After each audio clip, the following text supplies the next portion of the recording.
کیونکہ یہ استاد المکرم شیخ الحدیث و تفسیر حضرت مولانا امتیاز خان صاحب ہمارے اساتذہ کے شروع ہی سے ساتھی رہے ہیں کہ پڑھنے سے دور سے لے کر پڑھانے تک، اور ہم نے اساتذہ سے شیخ الحدیث و تفسیر حضرت مولانا عبدالسلام رحمہ اللہ سے پڑھا، اور ہمارے ساتھیوں کی یہ دلی تمنا ہے کہ استادوں کے ساتھ بھی ہمارا تعلق، ہماری نسبت ہو جائے۔ اس وجہ سے ساتھیوں کی یہ تمنا تھی کہ استادوں سے بھی ہم ایک حدیث پڑھ لیں۔ اس حدیث کے لیے، نسبت کے لیے میں استاد المکرم مولانا امتیاز خان صاحب کے سامنے یہ درخواست گزار ہوں کہ ان کے ساتھ بھی ہماری نسبت ہو جائے۔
ایک دینی ادارہ ہے جو 1971 سے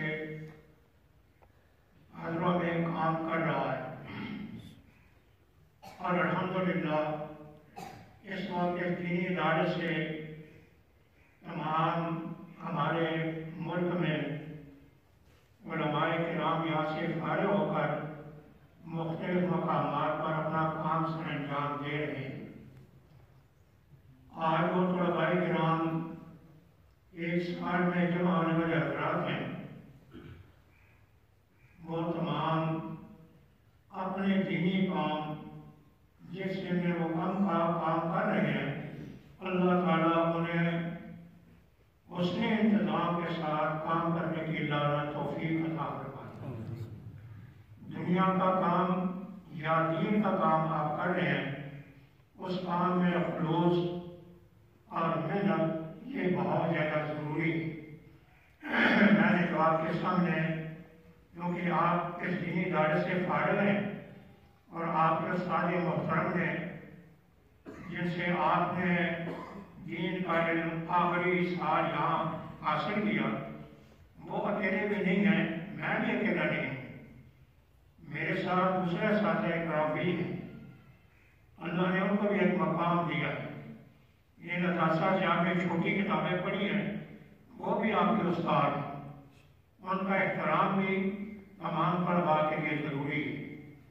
احترام میں تمام اساتذہ برابر ہوتے ہیں، پڑھنے پڑھانے میں چھوٹا اور بڑا ہونا یہ بات ہوتی رہتی ہے۔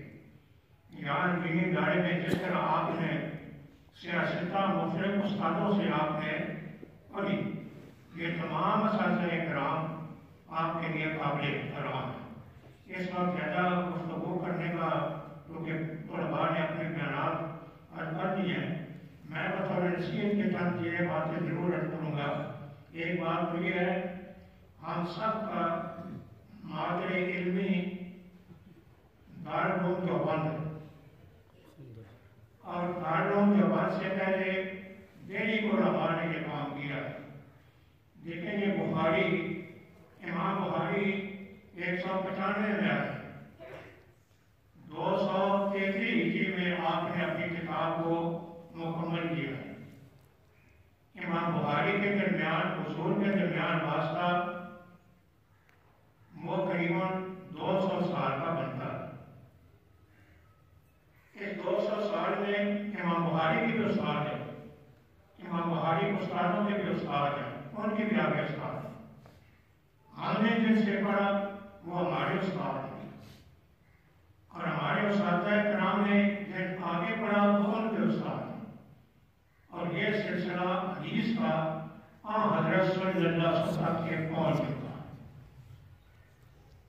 بڑے صغیر میں حدیث کے پہنچنے کا سب سے بڑا راستہ وہ علماء دیوبند اور علماء دہلی۔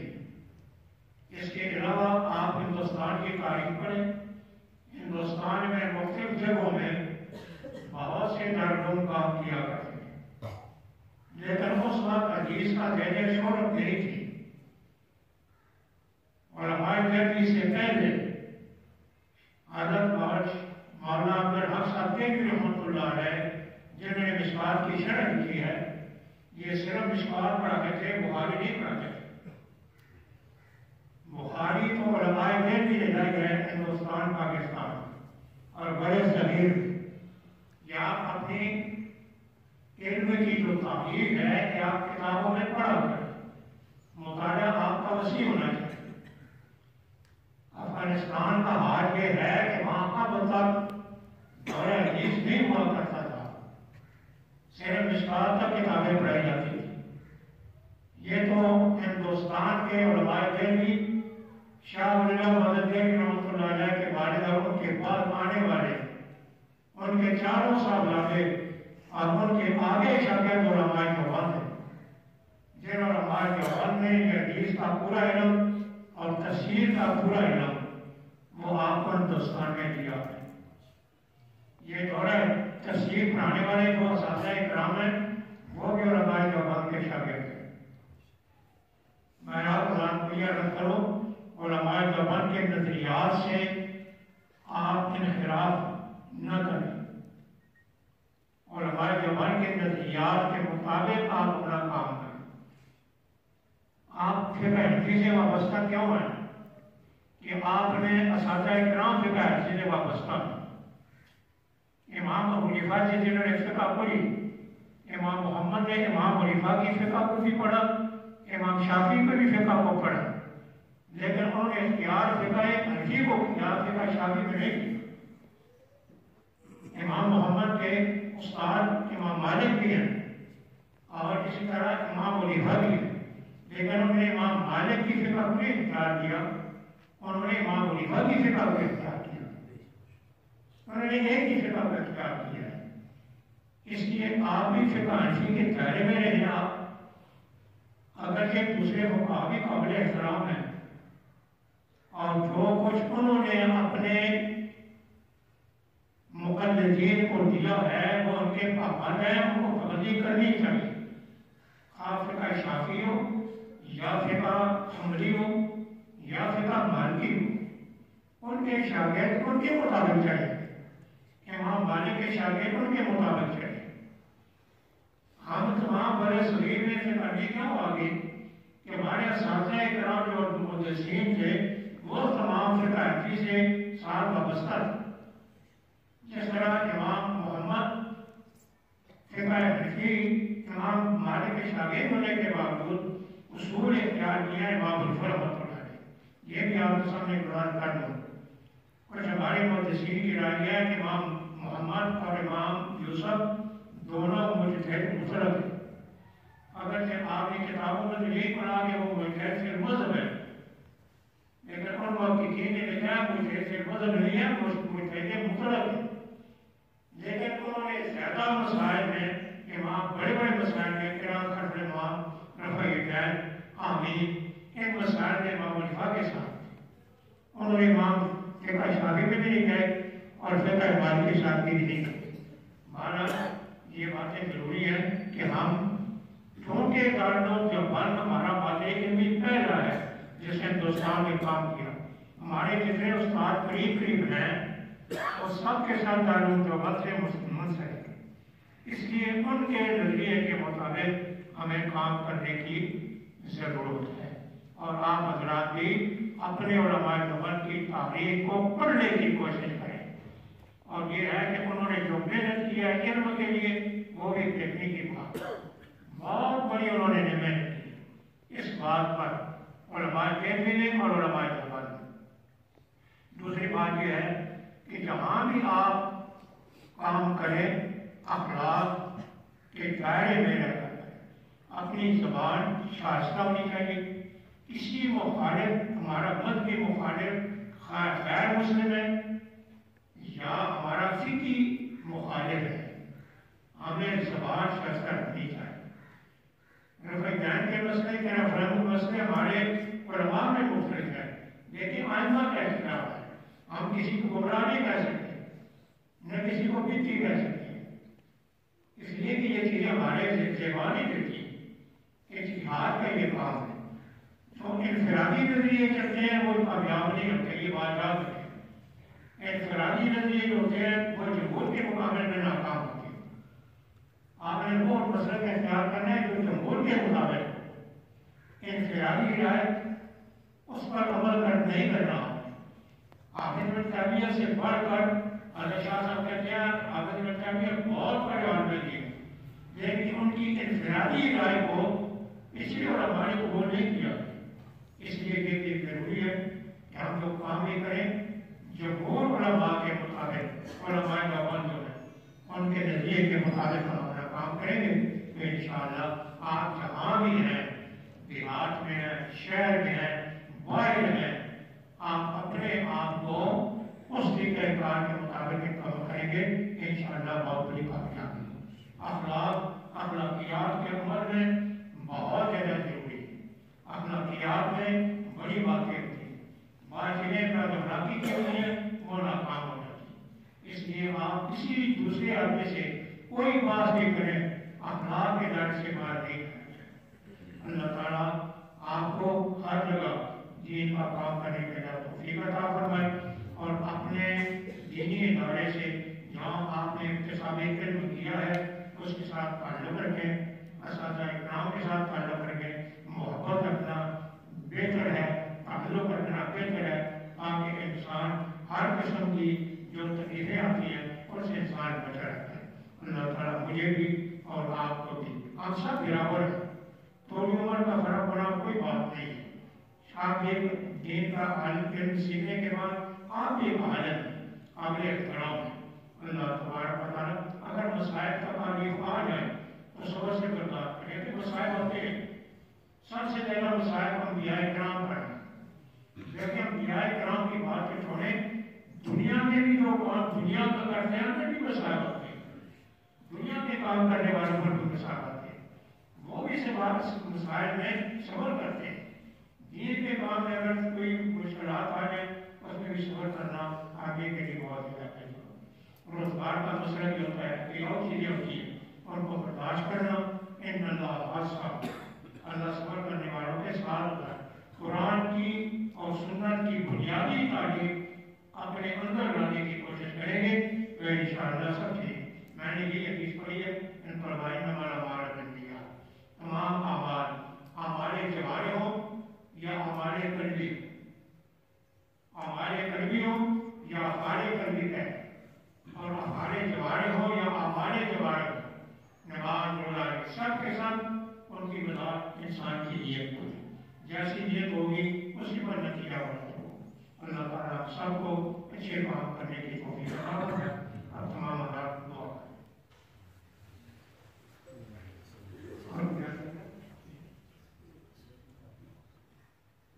یہ مولانا حضرت آپ کے استاد محترم حضرت مولانا عبدالصمد صاحب رحمۃ اللہ کو مرفوضات ہیں، ان کے یہ ہمارے مولانا احمد صاحب نے انہوں نے جمع کیے، یہ طلباء کے لیے ہے، یہ آپ دیکھ سکتے ہیں، یہ ساتھی مان کی سے لے ان کے پاس موجود ہے۔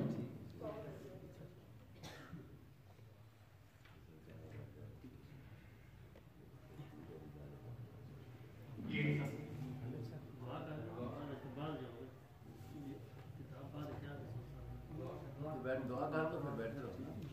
اللهم صل على محمد وعلى آل محمد كما صليت على إبراهيم وعلى آل إبراهيم إنك حميد مجيد اللهم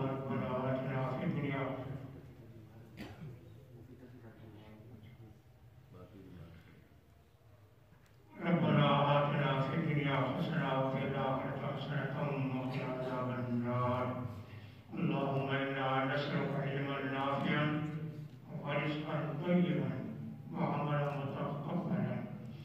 حضرت صلی اللہ علیہ وسلم کی روایت ابن ماجہ کی یہ دعا ہے، اے اللہ ہمیں وہ علم نصیب فرما جو نفع دینے والا ہے، یا اللہ ہمیں وہ رزق نصیب فرما جو حلال اور طیب ہو، یا اللہ ہمیں وہ اخلاق وہ اعمال نصیب فرما جس کے تو راضی ہوگا۔